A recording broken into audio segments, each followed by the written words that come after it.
We're here because free speech is under attack. We're here because people are being convinced that socialism works. We're here because people are being judged guilty until proven innocent. We are fighting back with facts. This is not a safe zone, so buckle up, Buttercup. This is the raw, naked truth.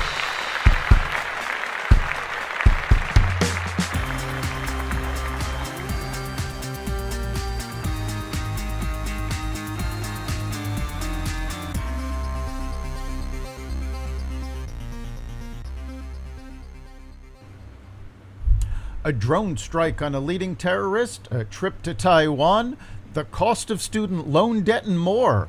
Welcome to the Raw Naked Truth. I'm your host, Eric Lopkin, and here's the news you need to know.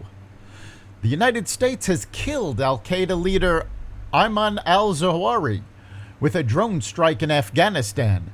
President Biden announced this Monday night.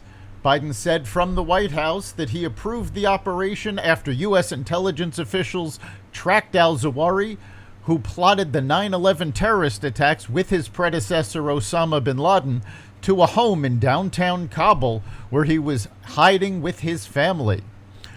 Justice has been delivered, and this terrorist leader is no more, President Biden said. The U.S. withdrew from Afghanistan a year ago this month.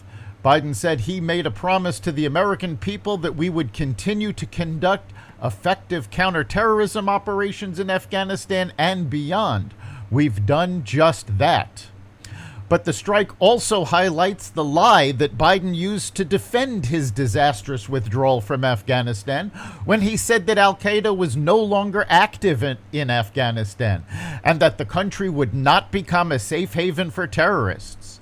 The strike was possible because al-Zawahiri felt safe in Afghanistan and moved about freely in public.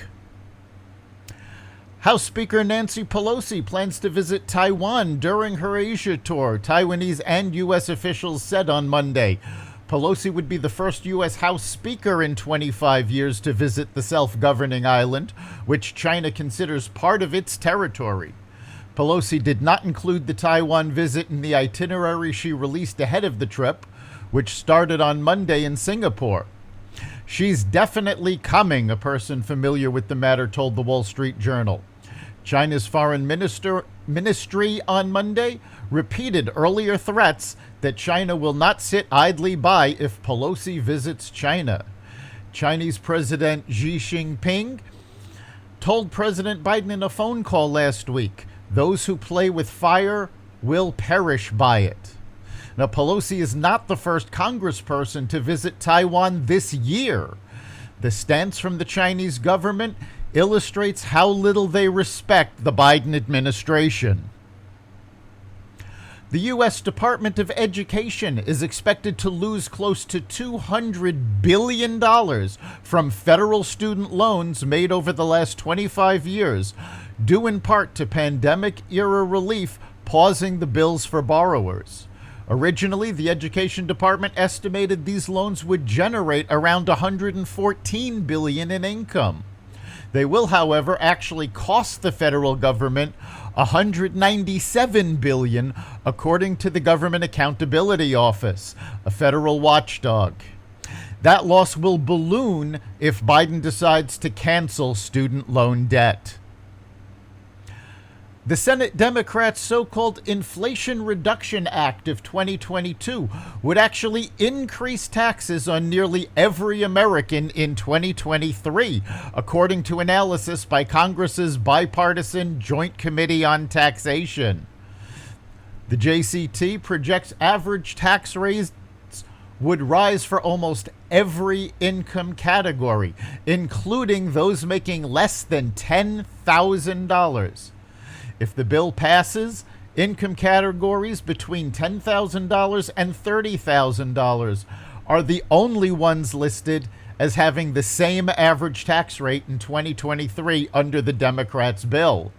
Federal taxes on those making between $50,000 and $75,000 would increase by $1.9 billion in 2023. Woke policies are destroying the city of Seattle.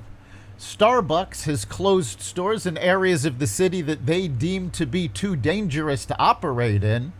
And now Seattle businesses and property owners are taking matters into their own hands. They have hauled massive 1 to 2 ton blocks, known as ecology blocks or eco blocks, using special equipment outside residential areas and in front of businesses to prevent RVs from parking and homeless encampments from forming.